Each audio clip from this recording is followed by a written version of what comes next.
All right, guys, we're going to react to this new game mode that got announced for Marvel Strike Force. They're calling it roguelite, and it's kind of a play on words. It's for a roguelike type game. We'll go into what that is here in a minute. We've got Dorky Dad, Valley Flying, and Mobile Gamer. They're all envoys for the Envoy program in Marvel Strike Force. They're at the studio checking it out. Let's see what they have to say about it. I will link all of their videos down in the description. Let's roll into it. And I'll pause and talk about it if there's something worth talking about. I may cut their clip down a bit because it's long and YouTube only lets me put 15 minutes up, and I want to get some commentary in, so bear with me. You're probably guessing this is a video about the new game mode roguelike, but actually we were tricked into coming into Scopely, and we're in Mr. Beast's closet, and this is part of Beast Games, and the last one to leave gets what? Ultra course. Ultra. Wow. So we were shown a concept called roguelike, and I think we saw a prototype, and we're going to play test it today. So what I wanted to start off with is what it means to you guys. Like, what is it? Is it going to be fun, or could it be fun? Why would you want to play it? What are the rewards going to be? How much time is going to take? So to start off with, what is it? Yeah, so a roguelite, obviously a new game mode, it would have the same sort of, that's not how you would say it. The gameplay will be with our characters, and we would find a different track to go through. And from So first off, with our characters is massive. I don't want to use random NPC characters that the devs select for us. I want to use our roster and be able to make decisions based off that. So that already makes me excited for that mode. I have high hopes for this so far. match to match, node to node, resource to resource, it would change how the flow of the match is going to go. I'm doing a horrible job. Well, you get different buffs as you battles. As you win a battle, you can get some buffs. You get new characters. So your experience getting to the boss is going to change every time based on the decisions you make. See, and that's huge too. So this is going to be more like Slay the Spire. This is going to be like the Path of Exile. The one where you use the lost tomes to venture to the boss. You go to each room, you'll kill, so you'll have fight a battle, and then you'll either get like a boon or a curse. The curse could be extra rewards at the end, but it makes every floor harder, or it makes the boss harder at the end. But and you don't get a boon. Or you can select the boon, your team gets stronger, but maybe you don't get extra rewards. So it can be a little bit of both, or maybe it like bans a hero, or it's your team can no longer dodge, or your team's max health is reduced by 20%. It's like there's a lot of cool ways they can go about this. And So some RNG, you might get good buffs, bad buffs. You could pick those, and you might get good characters or bad characters to choose from. And so it's going to change every time, and that's what I think is the most appealing. It's not like a dark dimension or a campaign node that they have to go create that and you fight the same thing. It's a new thing every time that the devs don't have to actually go in and create a new. So that's what is appealing to me. PVE content. now what I expect it'll probably be is the nodes are going to be set in stone, or they'll have like maybe a couple that rotate, or whatever it is. But it's going to be more about the buffs and debuffs than anything, and what goes on, and the global rules that they attach to it. That's Right. not the same all the time. Yeah. In short, I think they are aware that Dark Dimension is probably the only meaningful PVE content we've had, but it's not repeatable. So this was meant to be fun, different, because they don't want it to just feel like war. So they're going to have these boosts of some kind. We can give some examples of what they think they might do. Or in other games. Or in other games. Yeah, they just want it to feel so like, they're going to do, every time you play it's going to be different. It's supposed to be repeatable. Okay, so did it look I'm fun? going to turn them up Oh just, yeah, or turn it them looked speed up like just a a lot little. of fun. The only comparison I can draw is DC Worlds Collides Elseworld, and in that you can get a boost that's like increased strength characters, attack. Now, from what I understand, Elseworld's pretty cool, but Elseworld has one major drawback that I don't like, and that's that you don't use your characters. So hearing that Marvel Strike Force wants us to use our characters is already a huge step over Elseworld. By 50% when they're above 50% life. And so I try and map that out to Marvel Strike Force. What could that be? That could be blasters do 200% additional damage. And now all of a sudden I'm trying to craft the team of the characters I'm allotted around blasters. And just that sort of strategical gameplay difference maker is huge. Instead of leaning into like, I just want to use just Liberty characters, only Liberty characters because of the war mode, it can all of a sudden flip things on its head, and it sounds really exciting. Not get them in the initial version. It may just be some vanilla version of these buffs and things like that. But some of the crazy ones that they talked about, just spitball, sounds really fun. And the crazier it got, I'm like, oh, I want that even more. And that might be horrible, but I want to try it. I want to try it. The one developer seems super passionate. He literally just spat out one of the buffs that he envisioned, and all of us were like, oh, that'd be so cool. Like, the people working on this. Well, the fact that they're willing to talk about things that they're thinking is crazy, that really makes me think that this mode has a chance.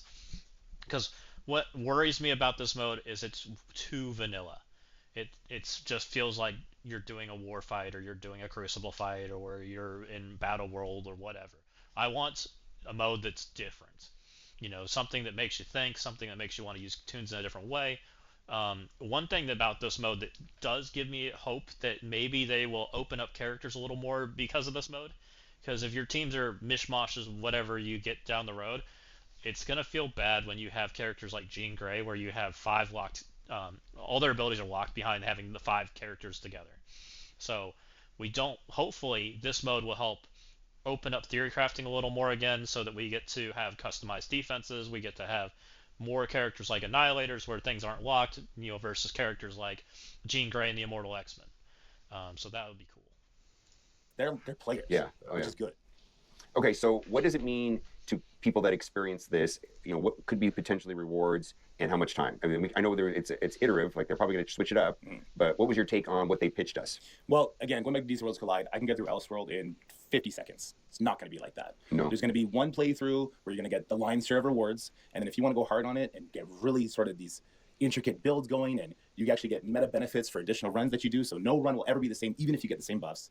And so I think that replayability is awesome. Okay. Yeah. So the timing of it, I was a little disappointed on that because these Worlds Collide, the Elseworld, that's something I look forward to all the time. And, that's something that's done every single day. I was hoping it'd be like this, and it may eventually be like that, but what we were presented, at least for the initial version of this, sounds more like a flash event where it's going to run X amount of days. It's going to be gone for a while. I think that's okay for the beta release, because they're going to need time to work on it. So if it's a good flash event, that's awesome. Let them build on that, and then hopefully down the road we can have more actual regular PvE content. The more cool flash events they build that they can turn into regular content down the road, that is going to be awesome for the game. Because right now, I really feel like the game's missing stuff. During the week we've got 2 wars, we've got raid attacks, and we get to collect stuff and spend energy and things. So it's kind of empty. And then on the weekends we've got Crucible and a war, and that feels pretty good. Battle World I feel like was supposed to be in that mix, but it's still a mess, so we'll see what happens. This mode definitely I'm excited for, and I'm definitely ready to give them a shot on it. Don't know, and then it's gonna come back. So while that thing is running, it's gonna be very fun for me because you could try a bunch of different runs. That's gonna be content. Could make it probably sounds like a good thing to stream as well and make content on. So I think it's gonna be Well, hopefully they're gonna keep making more streamable content, because with them doing the Twitch drops and things, like it feels like there's not a lot of content to stream, which is why I like doing YouTube content and over the Twitch content. I may do both eventually, but that's kind of right now I don't feel like there's enough content to stream. So hopefully there's more active gameplay in the game. Everything that we got described sounds fun. Hopefully they can implement it like it's described or close to that, or eventually get to that place where we get that version of the game. So tell me about what your feel for what we saw and your hope for what it brings to the game. Because I think we're pretty excited about it, or lack of excitement, whatever you want to say. Yeah. So the funnest flash event, in my opinion, is Tower on the first 3 days. Okay. Right? When you're climbing through these harder floors and you're trying to min-max your roster, stuff like that. It sounds like there's going to be elements of that in this, where you're min-maxing your build instead. But unlike Tower, where by day 3, if not day 2, you reach the final floor and you're just doing the same thing every single day. You're just trying to min-max that score with the exact same fights. Exact same fights. You redo it, and the journey. Now, I don't completely agree with Dorky on this, on Dorky Dad, because I personally liked Tower, and especially when it came down to once you got to the end, it was min-maxing the last floor and how many teams you could take through it. I thought that little mini game was pretty fun.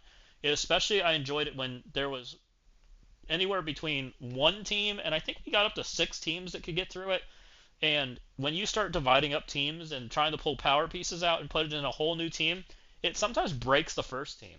So that made it really, that was a really cool mini game. I actually really liked Tower, and I really liked it on the other days too, because every day I was trying to figure out a way to get more pieces in play, and the more pieces I could get in play, the more points you got.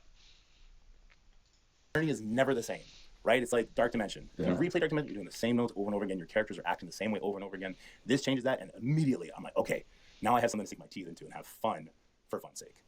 And I like that it's based a little bit RNG and your decisions as well, because you can make all the good decisions. If you make all the good decisions, it's going to be exactly the same every single run, right? But you got some RNG in there, so you might get some bad characters. You might get some, oh, this buff sucks, this buff sucks. This is only a little bit good. It's not very good. So you might not. Now I do get a little worried that it might be really RNG dependent, that you just reset over and over until you get the good thing. That could be a little scary if they've got it too poorly tuned. But hopefully it's going to have enough going on, and it's not going to be so over the top that it doesn't matter what you get in the beginning.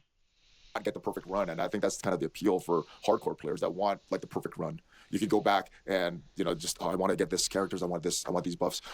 but it also can appeal to like casual players as well. Because if you just want to go through and beat the boss, you get your milestone rewards and you're done, fine. But that's Well, and it should also kind of help because the person that's going to push it hard is going to take all the negative effects, and the person that's going to push it and wants it easy and wants to get through it quick is going to take all the boons.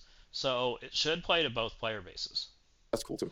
Because there's hardcore and casual players that play this game, and I think from what it sounds, this game mode is going to appeal to both. Okay, so my final take is that we've been oversold things before, and so we'll see, right? But this has the highest level of interest of things that we've been oversold. Yes. For whatever that means, right? Yeah. So when we saw the Battle Royale presentation like 2 years ago, or whatever it was, my thought was, oh, this is going to be different gameplay. And what we got, in my opinion, was Raids 2.0. It's a node. Use your word team, use your raid team, whatever. Okay, now we're gonna use Spears, whatever it gives to be. And then null was, I hope you bought Astral and you built Astral up, right? Right. This game mode, they explicitly are like, no, these boosts and the way that the nodes are gonna go, it's not gonna be the same. It's gonna be different every time. I hope they're right, because yeah, Battle World it missed the mark so far. It doesn't feel different right now. It still needs a lot of work. That to me, that's what made this presentation more exciting than Battle World, and why my hopes are probably getting too high. Yeah, that was one of the 3 goals, right? They said one of their goals was more PvE content. The other one was have different gameplay, so not like War, not like the raids, not like Crucible, just different type of gameplay. And I think those buffs add that. Having a weaker roster potentially for some bad RNG characters can add that. So I look forward to the challenge. I think that's appealing to me. So yeah, the way I see it is we were presented a concept that was very good. The other thing that this could do is it could open up more characters to be viable at all times. So hopefully down the road we can get off this everyone has to build every single character no matter what to the max level, and get into each person's roster can be built around what they want to do and how they want to play the game and what they enjoy the most, because we haven't had that in a long time. And I think that is one of the things that we are really missing in this game, because that's what is fun. It's fun to customize your roster to fit your playstyle. Yeah, like exciting and interesting. But then there's going to be implementation. Hopefully it's not a drastic step down from what we saw, because what we saw was pretty interesting and exciting, and it looked like it's going to be meaningful. And then lastly, there's an iterative process. So I think what happened with Battle World is there was a lot of change of people. There was a lot of ideas that were good. None of them got implemented. It was terrible. Sounded like just they ran out of time to implement that stuff. It was terrible. Like, oh, we don't have the resources to do this. You guys can do this one. So the version we got was piece. But they also said that they want a lot of these things in the next version of Battle World. So I'm not done with Battle World yet either. That may be. I hope Battle World 2.0 is going to be good, but they needed a lot of work. They were so far off of having anything good. Like, it should have never gotten pushed. The version that we initially were sold, but we'll see. They might run out of time on that one also. Also, and this is just from the outside looking in, they knew Battle World was bad, and there was like lack of momentum when they were building it too. I don't know. We were there. Which makes you wonder why they pushed it. Like who made that call that we're just going to send something bad? It's interesting. Or at least told us it was beta or whatever it was. Like, it's just their way of releasing this was not hyped. Right? We could tell. It was like they knew. Yeah, and then this doesn't feel like that. This feels like, oh, this has good momentum. There's a lot of personal incentive from the people that are developing it. They're excited about it. And I don't think it's fake. I mean, they really just want to. They're players and they want to make this well. And we'll have to see what's implemented. I really am curious to see. It doesn't sound like this is going to be the first version. That definitely doesn't sound like the final form. They sound like they want to get it in players' hands sooner than Battle World. It's not going to be finished, but so I don't know what version we're going to have. But I think eventually we're going to have the version that we were sold. But it might not be this first version. I think they have like what an end goal, what it looks like, but I think we might get it earlier than that end goal. Yeah, I would think, or we're going to see it in game, before that. And hopefully it'll go on final state. Yeah. So we're going to keep going. We got a bunch more stuff to see today, and we'll keep you posted on anything you want to. Maybe a playtest. My understanding is we're going to get a playtest of it, but I hope they get to play test it. I hope we get to hear more about it. Hopefully they're going to tell us some more stuff. And then lastly, they showed us what it looks like and what it was potentially going to be called. Was that interesting and exciting? It's going to be super hard not to leave. Yes, I know. I really wonder what they're calling it, because I have no idea. I'd love to hear what you guys think down in the comments. Tell me what you think it's called.